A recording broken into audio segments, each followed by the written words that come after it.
específico que é o Ministério Público e Rui Pinto. O tema que já falaste durante o dia 2 na tua conta de Twitter, mas nem toda a gente tem esse privilégio de te seguir no Twitter, mas deviam porque é grátis, podem te seguir, mas para quem também ainda não sabe do que falaste no Twitter, gostava que comentasse este caso. Isto é uma história engraçada por um lado, por outro lado eu acho que é bastante preocupante, mas que eu acho que podemos comentar aqui muito brevemente. Isto tem a ver com a acusação a Rui Pinto, autor, confesso, do Football Leaks, que revelou uma série de informação confidencial do mundo do futebol, sobretudo em 2015 e a partir de 2015. Não é algo que diga respeito diretamente ao Futebol Clube do Porto ou que nos diga respeito diretamente a nós, mas obviamente como pessoas atentas a este fenómeno diz sempre de alguma forma respeito, e a verdade é que também documentos do Futebol Clube do Porto, o Futebol Clube do Porto foi um dos visados deste processo de revelações públicas, portanto nesse sentido também diz respeito. E é importante que tenhamos em conta porque é também um bom retrato daquilo que se passa.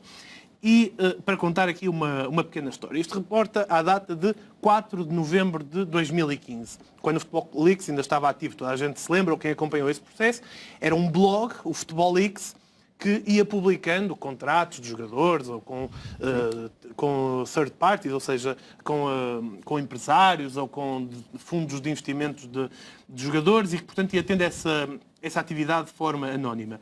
E nesse período, esse blog ia ficando intermitente. Ou seja, às vezes estava online, outras vezes estava offline, e provavelmente devido a queixas que os visados apresentavam, as plataformas mandavam o site abaixo, aquilo depois ressurgia e tal. Mas o alojamento onde estavam esses documentos, eu acho que para quem está mais ou menos dentro do meio informático tem alguma... sabe o que é que eu estou a falar, ou seja, o sítio onde estavam esses documentos propriamente ditos não iam abaixo na mesma medida em que ia o tal site, o tal blog, a tal plataforma. Portanto, mesmo que esse site fosse abaixo, os documentos podiam continuar online, e era isso que muito frequentemente acontecia.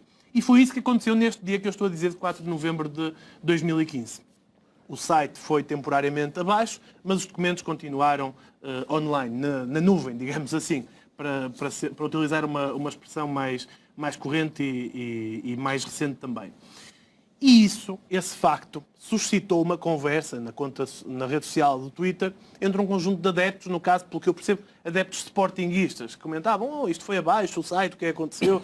E um deles, a determinada altura, dizia, isto foi abaixo, mas eu tenho aqui os links dos documentos originais e vou partilhá-los com vocês. Vocês são meus amigos, eu vou partilhar convosco estes links para que vocês possam ver, tal como eu já vi estes documentos. E foi isso, basicamente, que esse adepto fez.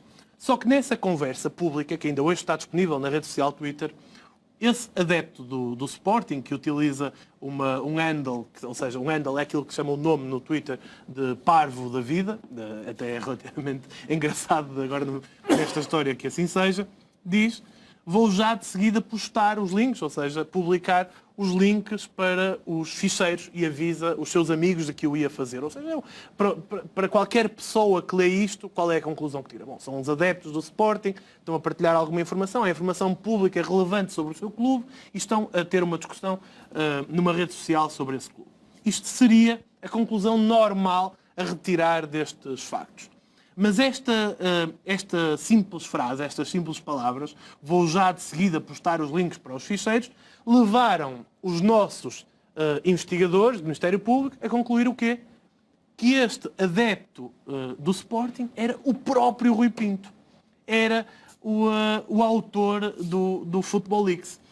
Mas não só levou a esta conclusão, e é o que estamos a ver justamente neste momento no ecrã, como esta conclusão foi até à acusação de Rui Pinto. Ou seja, neste momento, Rui Pinto responde pela acusação de ser o parvo da vida, está ali no final deste parágrafo, o parvo da vida no Twitter. E no contexto daquela história com a Doyen, de pedir, não sei o quê, de usar essa conta como forma de publicar, como plataforma de publicação de documentos e de retaliação perante uma das entidades que era visada pela divulgação de documentos. Esta é a tese do Ministério Público em relação a este assunto. Ainda hoje. Ou seja, isto vai a julgamento assim.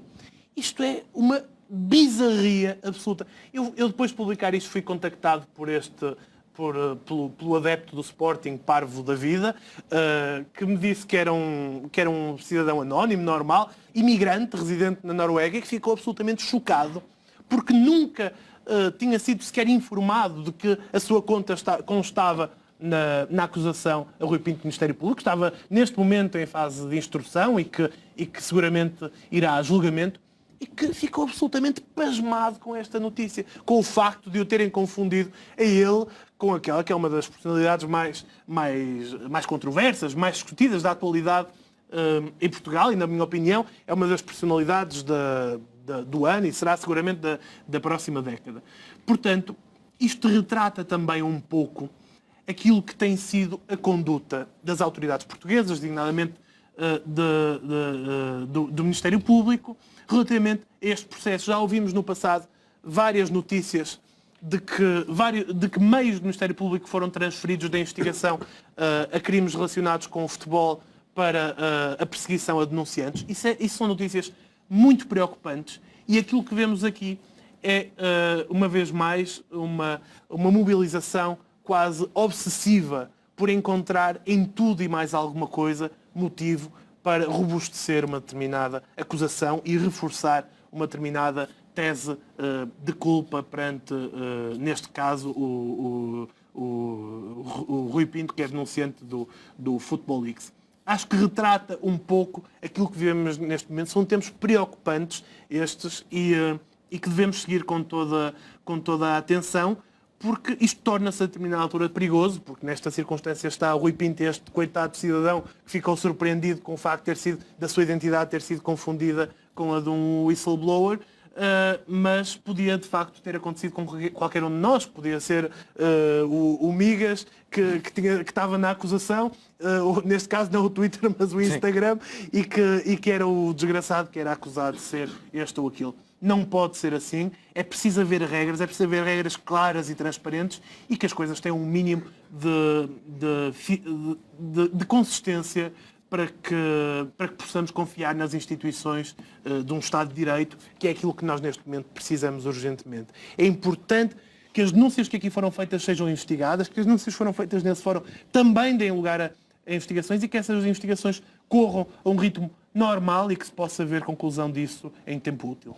Vamos esperar para ver se é em tempo útil ou não. Para já...